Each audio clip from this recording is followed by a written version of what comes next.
Think believe me, these niggas died of me. Look what I'm becoming. What I did, it made a man of me. All the that I did, I swear my mother. What it do, YouTube? It's Ty Fetty with the Fetty back at y'all with another video, man. Y'all know why we here. To handle business, man. Before the video start, make sure you like, comment, and subscribe. I'm going to say it again, bro. Make sure you like, comment, and subscribe, bro. I'm going to say it one more. Matter of fact, like, comment, subscribe. Before I got to beat you up. Yeah, bro. I'm talking to you, bro. Y'all know what's going on, man. Look, man. We got Washington, D.C.'s most prolific killer, Wayne Silk Perry. If you don't know, now you know. I'm from the DMV. I'm from Maryland, bro. D.C. is 10, 15, 20 minutes away from me, bro. It's right there. Like, it's right there. We know about Wayne Perry, bro. We know about, you know me, Alpo, how he came from New York to D.C. And, like, that's just stuff we grew up on, hearing our peoples talk about, hearing, you know, little stories here and there. So we about to really tap in and really see what's going on with Wayne Perry, man. I appreciate everybody who does for me, bro. I appreciate everybody who subscribes to me. I appreciate everybody who leaves comments. I appreciate all the DMs on Instagram. I appreciate all the follows on Instagram. Link in the description. I'm going to keep going for y'all, bro. I'm not giving up. I'm not stopping. I'm not even letting my foot off the gas 1 inch, bro. We going to the top, I promise, bro. Let's get it, man. Shout out to Ape and Gorilla for this video. Yeah, he would kill certain people. He would kill certain dudes that were popular with the women. Right. Just so they could have a funeral because he knew all the girls was going to come to the funeral. Get out of here. I'm telling you, I'm not. He would do stuff like that. Just so that. Like if you was a dude known with the hookers. Right. He may kill you just to bring them out for the funeral, and he'll come to the funeral real jazzy and book about 10, 15 of them hookers. At the funeral. It was off the hook out there, man. Nah, I heard bro was. I don't play that across the. Hold on. Victim who didn't know. I don't play that across the street. Walk right up and put 7 in the head. Lord. For undisclosed reasons, our victim who didn't know Wayne's face got into it with Wayne and company. Harsh words were exchanged, and they pull into a parking lot where Wayne challenges him to a fight. Sensing it wouldn't be a fair scrap, the man declined. Wayne Perry draws a gun and forces the man to strip naked.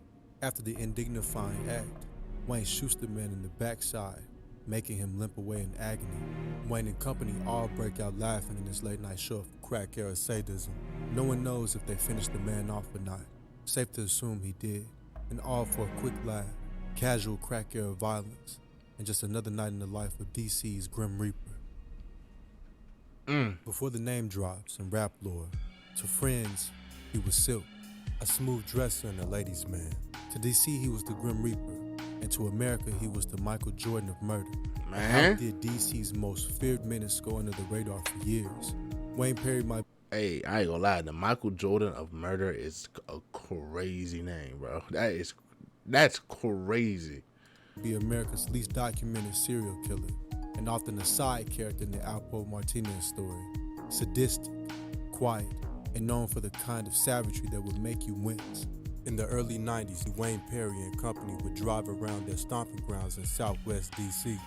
They owned the city, and Wayne's name was already an urban legend in the hood.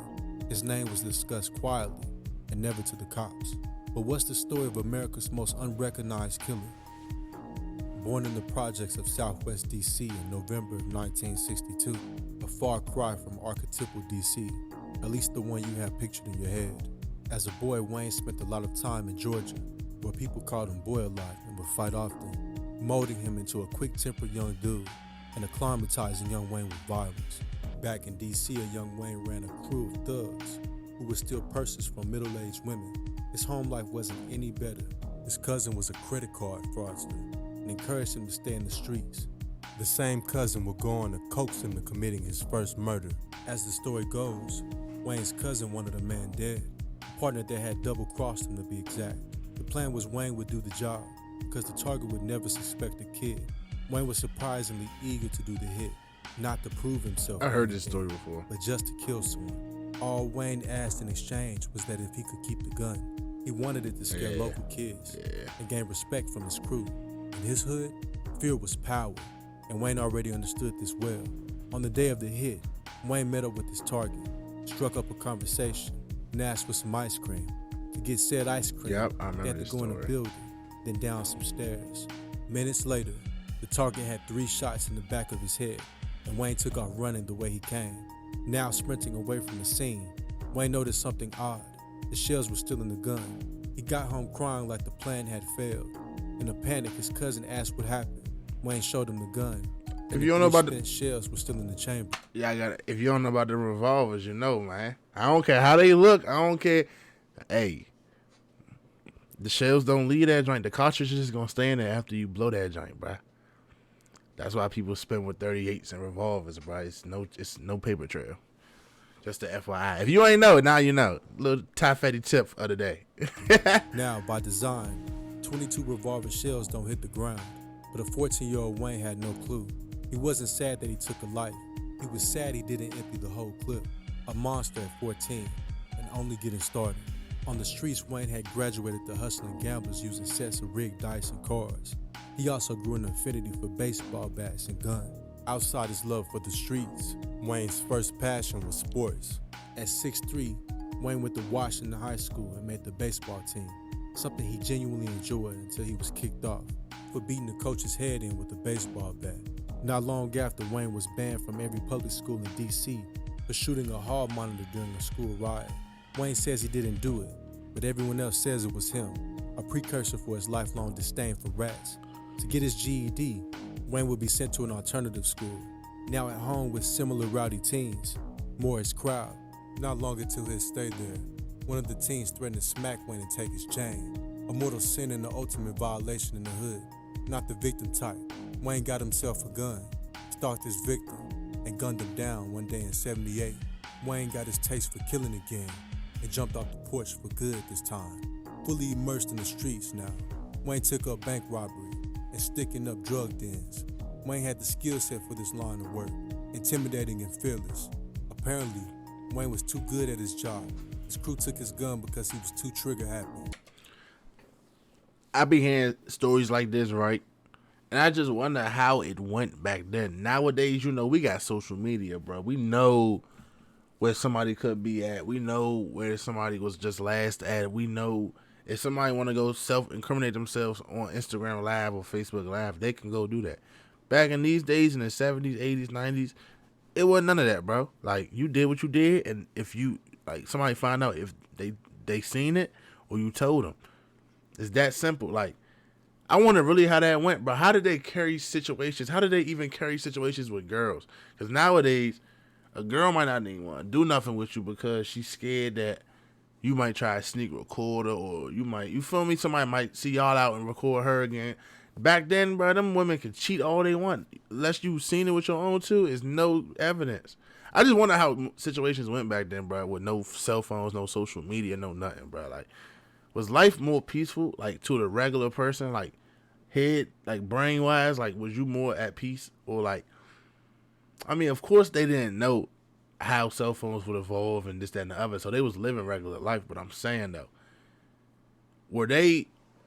do y'all think, comment down below, do y'all think life was better without technology like it is now, or do you think it was worse than it is now? Let me know in the comments, bro. Wayne's little brother was killed by cops during one of these robberies in 1979. Wayne tried pushing weight after this, but quickly went back to his calling in extortion and murder. In 1984, a group of dudes new to the block in Southwest DC's projects were looking for an easy lick. A tall, skinny frame materialized down the street, and they thought they had their victim. They surrounded him, and one of them wrapped a chain around his neck. He fought back viciously. It turned into a brawl and spilled into the streets and got the nearby cops' attention. Hearing the siren, the mugging stopped. By the time the cops pulled up, the thugs were playing it cool, like nothing had happened, and Wayne had vanished. Out of nowhere, Wayne popped back up, baseball bat in hand this time. He fixed on the dude that had the chain wrapped around his neck and beat him to a bloody mess. The cops did nothing to stop him. Wayne disappeared again from where he came.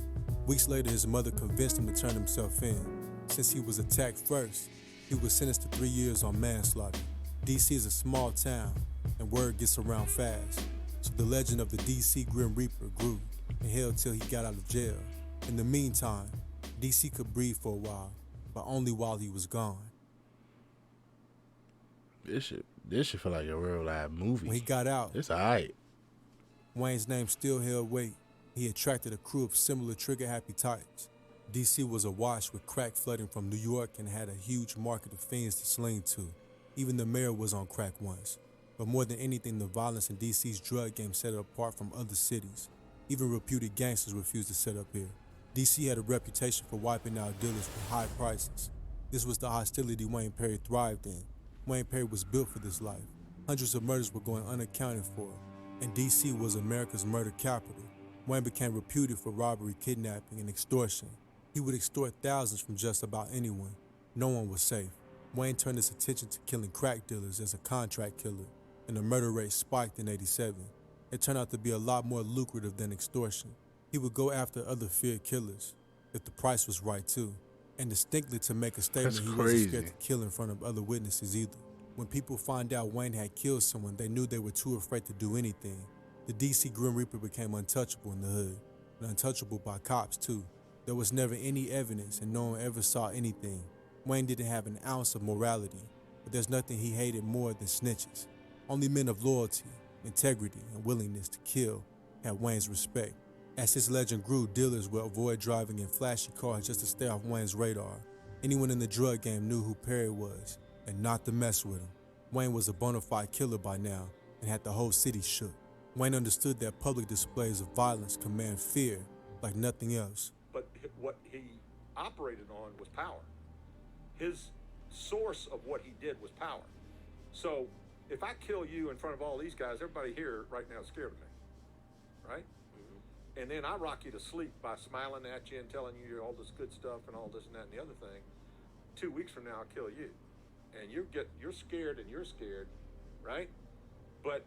And so who's got the power now? You do. And you know also that I've killed a bunch of other people. So the way I see it, with Wayne, it was all about power. On top of that, he had always had his crew around him. The local legend became scary enough that the residents wouldn't speak a word about him in public. As such, he was near impossible to investigate. I wonder how DC much would of be this littered is with true, Wayne bro. Perry's victims. The cops couldn't find a trace of evidence for years, or keep a witness alive long enough either. Wayne was smooth too. Legend has it, people would get shot right in the head mid-conversation and no one knew where it came from. Wayne was so feared by now that he'd receive tribute and extort people without having to use any force or threats. Alpo was a hustler from New York, hustling his way to kingpin status starting at age 13 and growing into the largest dealer on the East Coast with connects in the Caribbean. Alberto Martinez set up shop in DC in '89 in a hostile takeover of the crack game. Rayful Edna, DC's Pablo at the time, recently caught a life sentence, and the crown was up for the taking. DC had a reputation for being hostile to its out-of-towners, and Alpo would soon find this out. Naive at first, Alpo plied his trade non-violently in DC until he was shot in the would-be drug deal. An astute businessman, Alpo now understood that only killers got respect in DC. I told y'all, bro, like, I made a video saying, like, I don't know how it is in other states, but here, bro, we don't open our arms to outside, like, OT people coming in. Like, even in high school, if somebody moving from a new state, we gonna make them to bid every day until they want to leave or until they start bidding back or something, until they start shaping like one of us. They was like, Alpo set up shop. Alpo set up shop. Boy, they was on Alpo bumper. If you don't know what getting on somebody bumper mean, just use context clues. They was on Alpo's bumper. I've been seeing y'all comment that on that last video, on that video I did. They was on his bumper, bruh. I promise, bruh. And again, this was in the 80s and 90s. I'm not talking about that. I'm talking about now, bruh. You can't just come here and just set up shop, bro. Go watch the Baltimore video. It's gonna be right here, right above me. Go watch the video, bro. It ain't going down like that, bro. I guarantee it. It's not. So he sent out his goons to find DC's top savages. They was killing you. You hear me? So that old saying, when in Rome, do as the Romans do. Right. So I quickly seen that this was a place that I could make a lot of money, but now I got to put my game down. I got to put it down. Although I wasn't trying to bring it down there, but to survive, you had to do it, and you got to let it be known that you're putting it down like that, because that's the only thing they respect. They ain't gonna respect a brother trying to just be smooth and get money. Right. You got to put the murder game down. So that's how come I recruited Wayne, because I wasn't ready to put the murder game down all like that. So once I recruited Wayne, they already knew his rep. Okay. According to Alpo, Wayne was locked up and had a $10,000 bond. No one paid because he was too much of a menace, and the city was just glad he was locked up. Alpo bailed him out, and that sealed their friendship. According to Wayne, the two met when Wayne was on his way to kill Alpo, based on a rumor that Alpo had a hit on him.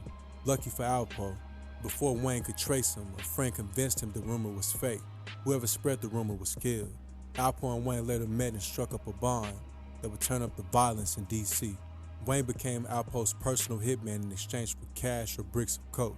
Though Alpo did have a reputation for double dealing and people tried to warn Wayne, but their bond was too strong, something Wayne would come to regret. The Martinez organization began its takeover of D.C. corners in brutal fashion. I mean, this kid had D.C. in fear. I mean, this kid just didn't care. He was murdering everything that was moving. When Power hooked up with Wayne, that was the best thing that happened to Power. The average dude getting money down here would have loved to have Wayne on their team. Extremely territorial and ruthless with snitches or witnesses that moved around and 703 homicides, bruh, in a year, bro. 703 people. Damn. Dubbed the murder van, basically a slaughterhouse on wheels. Alpo was an extension of Wayne, and people understood that any slights that Alpo meant a death sentence. Millions were pouring in every day, and they enjoyed the plunder with hotel sprees and orgies all over the town. They moved half a ton of coke in 2 years, almost $70 million worth of coke. Wayne had a team of killers too: Michael Jackson, Big Head Gary, Sheldon Watkins, and Gary Pop were part of Wayne Perry's team. All seasoned killers. Wayne taught them how to aim for the head and leave no trace. Wayne would get furious if they didn't follow his instructions. Evelyn Carter made it onto Wayne's hit list. He gave the job to a new member of the crew, unfamiliar with Wayne's headshot-only policy. On a cold night, Evelyn and a friend left the Keith Sweat concert at Constitution Hall, only 2 blocks from the White House. Wayne's shooter walked up and shot her twice in the chest, fatally nonetheless. Reporting back to Wayne, the shooter described the hit. Dozier said, well, I shot her. She's dead.